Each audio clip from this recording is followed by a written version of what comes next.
بسم اللہ الرحمن الرحیم۔ السلام علیکم ویورز۔ چرائی میں استعمال ہونے والی جڑی بوٹی کے متعلق معلومات کے سلسلے کی 4 ویڈیو ریلیز کر چکے ہیں، اور آج ہم نے جس جڑی بوٹی کا انتخاب کیا ہے وہ ہے آہو بیر۔ آہو بیر چرائی میں استعمال ہونے والی بڑی اہم بوٹی ہے۔ آئیے دیکھتے ہیں اس کے مختلف زبانوں میں نام کیا ہیں۔ عربی میں اس کو حب ارر کہتے ہیں، فارسی میں تہم میں رحل کہتے ہیں، اور سرو کوہی بھی کہتے ہیں اس کو۔ ہندی میں ہاؤ بیر کہتے ہیں، سندھی میں آہو بیر کہتے ہیں، انگلش میں جونیپر کہتے ہیں، بنگالی میں ببوشا کہتے ہیں اس کو، اور آذر بھی کہتے ہیں۔ یونانی میں اس کو آگورس ایرس کہتے ہیں۔ ہاؤ بیر کا ایک بڑا درخت ہوتا ہے، اور یہ جنگلی بیر کی مانند ہوتا ہے، جنگلی بیر کے برابر کا سائز ہوتا ہے اس کا، اور جب پکا ہوتا ہے پھل تو یہ ریڈ ہوتا ہے، جب خشک ہو جاتا ہے تو یہ سیاہ مائل ہو جاتا ہے اس کا رنگ۔ اس کی شکل ناہموار ہوتی ہے، اور ذائقے کے لحاظ سے یہ میٹھا ہوتا ہے، اور اس کو حکمت میں مختلف بیماریوں کے لیے استعمال کیا جاتا ہے۔ لیکن ہم یہاں پہ اس کا ذکر اس لیے کریں گے کیونکہ چرائی پاؤڈر میں استعمال کرتے ہیں اس کو ہم، تو یہاں ہم آپ کو بتائیں گے کہ چرائی پاؤڈر میں اس کو کتنی مقدار اور سے استعمال کرنا ہے۔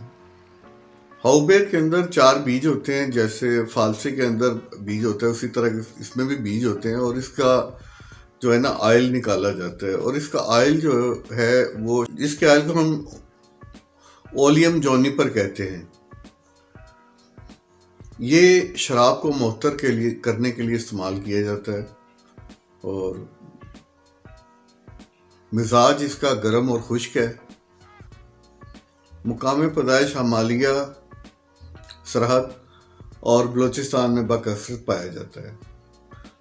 ذائقہ جیسے کہ میں نے بتایا اس کو شیریں ہے، میٹھا ہے کھانے میں، اور اسی خوشبو کی ہی وجہ سے ہم اس کی چرائی میں استعمال کریں گے۔ اس سے پہلے جو ویڈیو میں آپ سے شیئر کر چکا ہوں ان میں پور کچری کی مقدار میں آپ سے 100 شیئر کر چکا ہوں، اور اسی طرح بالچھڑ 100 سے 75 گرام، اور ناگر وتھا 100 سے 150 گرام استعمال کرنا آپ نے۔ اس سے پہلے جو ویڈیو آپ سے شیئر کر چکا ہوں اس میں پور کچری کا بتایا تھا میں نے، چھوٹی اور بڑی، دوسری بالچھڑ کی تھی، اور تیسری ناگر موتھا کی ویڈیو تھی، اور چوتھی میری ویڈیو تھی کباب چینی سے، کباب ہندا بھی کہتے ہیں اس کو۔ تو آج کی 5ویں ویڈیو ہے، یہ تھی آہو بیر پہ۔ تو دوستو پہلے آپ سے میں شیئر کر چکا ہوں کہ پور کچری 100 گرام، آپ اس کو 200 گرام تک بھی استعمال کر سکتے ہیں، چھوٹی اور بڑی۔ اگر چھوٹی اور بڑی نہ ملے تو 200 گرام آپ چھوٹی ہی استعمال کریں۔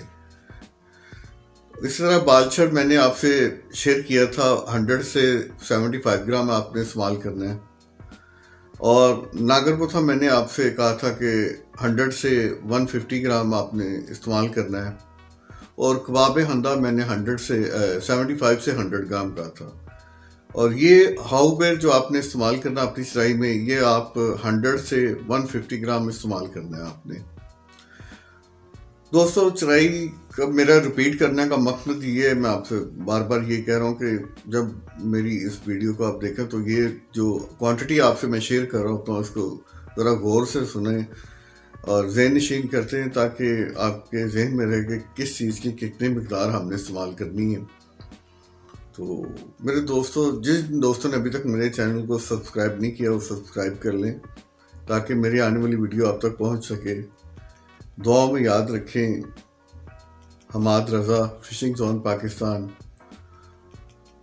تو نیکسٹ ہم آنے والی ویڈیو جو آپ سے شیئر کریں گے اس میں آپ سے جو جڑی بوٹی ہم شیئر کریں گے وہ ہوگا چھیل چھبیلا۔ دعا میں یاد رکھیں۔ خدا حافظ۔ حماد رضا۔